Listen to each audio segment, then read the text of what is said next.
The Xiaomi Mi A1 is the Android version of the Mi 5X, which was limited to the Chinese market. The phone offers the new stock Android experience, unlike the dozens of phones from the company coming with the MIUI experience. What does this mean to begin with? Some might not like the fact that the phone has taken away the MIUI interface, because even though it doesn't resemble the actual Android OS, there's a lot offered to enhance the user experience. On the other side, this was a match that people are looking forward to for a long time now. Xiaomi's hardware with a pure Android software experience is a match made to perfectly blend into the mid-range segment. Is the Mi A1 priced at Rs 14,999 a perfect phone that you are looking for? Let's find out in this review. Easily, Xiaomi has one of the best phones till date in this price range when it comes to the build quality and the look of the phone. The Mi A1 has a design that can again be called an inspired one to a bunch of phones in the market already. But as was the point when we talked about the OnePlus 5, the design of the phone shouldn't really matter as long as they offer the comfort and the feel that you wanted. The phone doesn't boast any wide display, bezel-less properties, or even a very slim profile. But what is given here with the Mi A1 is a classy and neat design, with the metal body having the antenna bands towards the top and the bottom on the back of the device. And this is the first Xiaomi phone in India to have a dual lens camera setup on the back. And there's that Android One branding given to revive the plans that Google had a couple of years ago but failed to execute it well. What's constant on most of the Xiaomi phones, irrespective of their price, is the presence of that IR blaster to offer the quick remote functionality, and that is on the top of the phone. The bottom of the device has a USB Type-C port, the solo speaker grill, the 3.5mm headset jack just beside to the microphone.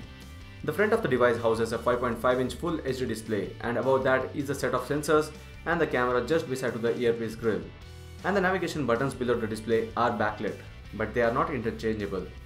As we talk about the hardware, the fingerprint sensor on the back of the phone is well regressed and it works well in quick recognition and unlocking the device. Now the display.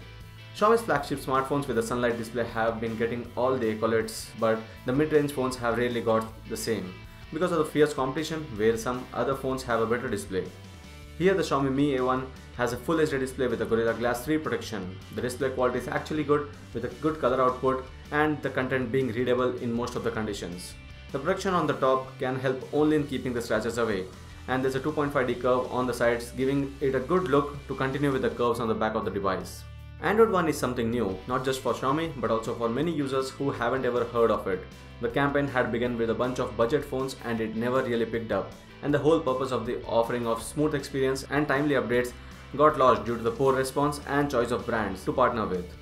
Google finally shook hands with Xiaomi, and this could be the best thing to happen with both the companies. Though Google might benefit a little more to get the best hardware in the market to run its software. MIUI is good, but with it, there was always those doubts of software updates as the MIUI version saw the change but the Android version stayed the same. With stock Android, you don't have to worry about that because the phone is going to see at least a couple of major updates, and by the end of this year, even the Android Oreo update will be on board. The interface is simple, easy to use, and there's no bloatware except for a couple of essential apps from Xiaomi. The other difference is that the camera app here is given by Xiaomi because it has to have that depth sensing mode to take advantage of the dual lens camera. There's a couple of gesture features available, including the double press of power button to launch the camera app or swipe down the fingerprint sensor to drag the notification panel down. Talking about the performance, the Mi A1 is an absolute smooth device with the interface being very responsive and all the extremely heavy tasks like gaming or the camera usage are handled very well, thanks to the Snapdragon 625 chipset that is supported by 4GB of RAM. There's a layer of pyrolytic graphite sheet placed to keep the phone a little cooler than what it is while gaming or using 4G and browsing the web. And that somehow works here because in comparison to that, the Moto G5 Plus was a bit heater all the time with the same functions being done on both the phones. The camera combination is one of the highlights of the phone, thanks to that being the first from the company to have a dual lens setup in India, where you find two 12-megapixel cameras, one with f2.2 and the other with f2.6 aperture. There has been a good number of smartphones in the recent time to have this setup, but they offer their own set of features, and in this case, while one camera does the regular job of capturing wide-angle shots, the other one helps in 2x optical zoom, and when both of them work together, you would see the portrait mode helping in blurring the background, which in this case has done a very fine job when compared to the others in this price range. If you are talking about the comparison again, the two phones Moto G5 Plus and the Lenovo K8 Note are nowhere close to the Mi A1 for the portrait captures, but the Honor 6X does a similar job. But an area where we expected a little better was the low light captures, where a lot of noise is noticed since the aperture is not that large and the two cameras try to bring in more light, resulting in more noise even though some good details are retained. Also, with the video recording, the shakes were very much noticed, even though the camera was quick enough to lock focus while the video is being recorded. The front-facing camera doesn't have a lot to talk about. A standard 5MP camera, though the app has beauty mode and the filters if you wanted to do some artificial edits.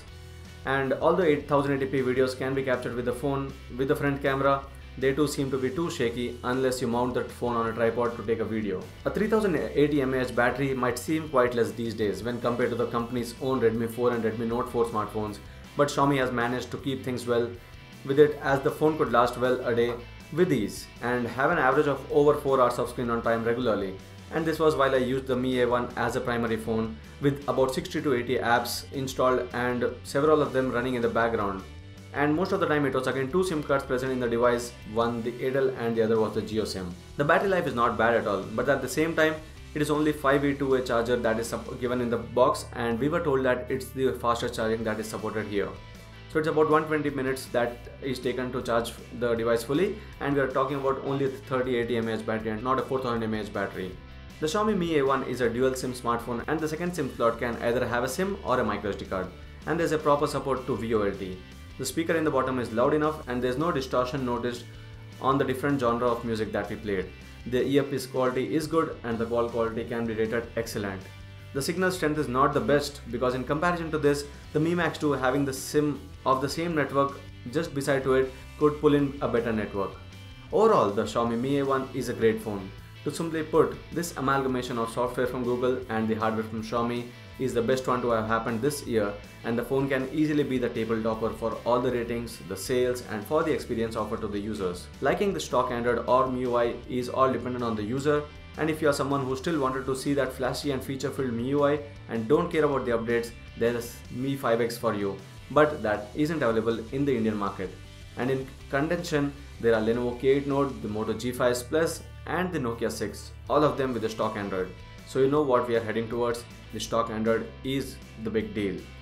As usually is the case, the availability could be an issue, but that is for a while, and if you couldn't grab the phone in the early sales, some patience should help in this case, and in the end, it would be worth the wait if you are choosing the Xiaomi Mi A1 over the other phones. So this was the review of the Xiaomi A1. I hope you like this video. If you still have any other questions, do let me know and subscribe to Gizmo Times for more. Thank you for watching.